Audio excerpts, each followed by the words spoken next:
అందరికీ నమస్కారం అండి.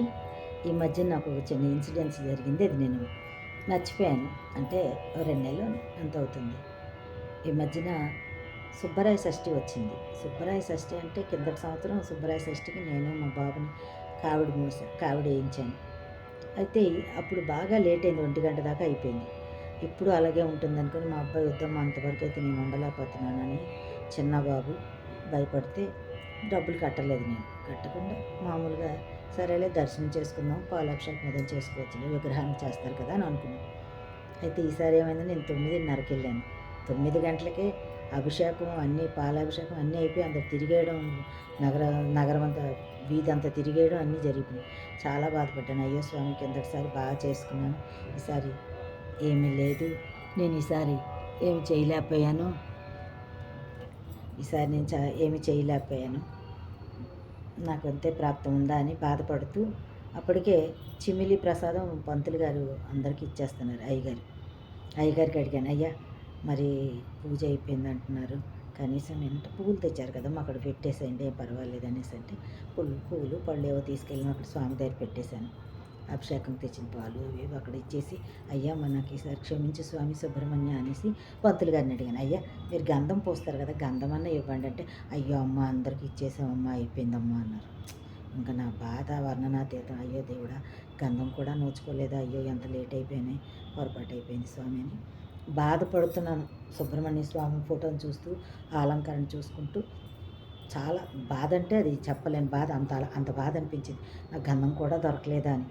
ఇంతమంది ఇక్కడేనండి, మన ఎన్టీఆర్ బొమ్మకు ఆపోజిట్లో ఉంటుంది గుడి, శివాలయం చాలా బాగుంటుంది. కాశీ విశ్వేశ్వర భ్రమరాంబిక దేవి గుడి, బద్దకోచమ్మ ఏదో అమ్మవారు కూడా ఉంటుంది వెనకాల. అయితే నీకు చాలా బాధపడ్డాను. జనాలందరూ తిరుగుతున్నారు, వెళుతున్నారు, అందరూ పూజలు అయిపోయినాయి, కొంతమంది వెళ్ళిపోయారు. అయ్యా మీరు నమ్మండి, నమ్మకండి, ఇది నాకు నిజంగా నాకు జరిగినవి, నాకు చాలా జరిగినవి ఉన్నాయండి. అప్పుడప్పుడు నా అనుభవాలు ఒక్కోసారి చెప్తుంటాను. కానీ ఇది మొన్న జరిగిందండి, కొన్ని సంవత్సరాలు జరిగినవి కాకుండా ఇది మొన్న అయితే మా 2 నెలలు అవ్వచ్చు. సుబ్బరాయ షష్ఠి, నాకు సరిగ్గా సుబ్బరాయ షష్ఠే గుర్తుంది, డేట్ అది గుర్తులేదు. కాబట్టి నేను ఒక అడుగేస్తే తొక్కేస్తానండి నేను. అప్పుడు ఇంత తమలపాకు మీద ఇంత గంధం ముద్ద ఉందండి నా కాలు ముందు. ఒక అడుగేస్తే అది నా కాలు కిందకి వెళ్ళిపోద్ది. నేను నమ్మండి, ఇంతమంది జనాల్లో సుబ్రహ్మణ్య స్వామికి, నందీశ్వరుడికి, శివుడికి మధ్యలో తిరుగుతుంటే కూడా ఎవరికి కనబడది, సడన్గా అప్పుడే పడింది అనుకుంటున్నాను నేను. స్వామి చిత్రం కాదండి అది, స్వామి అనుగ్రహం నా పైది లేదంటారా?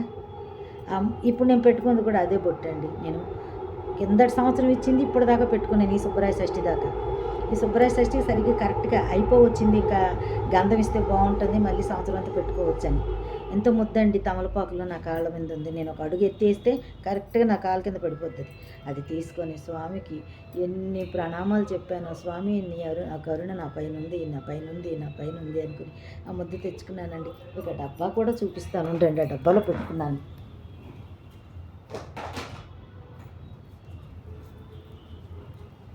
ఇదిగోండి ఆ డబ్బా, ఆ గంధం స్వామి నాకు ఇచ్చింది.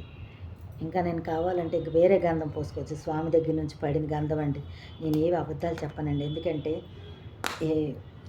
నగ్న సత్యాలు ఎప్పుడు నిజాలే చెప్పాలి. అబద్ధాలు చెప్తే మనకు ఒరిగేది ఏమి ఉండదు. అమృతం మాట్లాడకూడదు, నాకు నచ్చదు అది. ఎప్పుడు కూడా నేను అబద్ధాలు చెప్పను, అబద్ధాలు ఎక్కడ మాట్లాడను. జరిగినట్టుగా చెప్పడం నా మనసుకి ఇష్టం. అబద్ధాలు చెప్పడం, కుండేలు చెప్పడం, అక్కడెక్కడికి చెప్పడం నాకు నచ్చదు. చెప్పినా అక్కడ నుంచి వెళ్ళిపోతాను, వినకుండాను. విన్నట్టే ఉంటాను కానీ పట్టించుకోను. ఇదండి సుబ్రహ్మణ్య స్వామి అనుగ్రహం నా పట్ల నిండుగా ఉంది. అలాగే మీ అందరిపైన ఉండాలని కోరుకుంటున్నాను. ధన్యవాదములు విన్నందుకు. ఇది నిజం.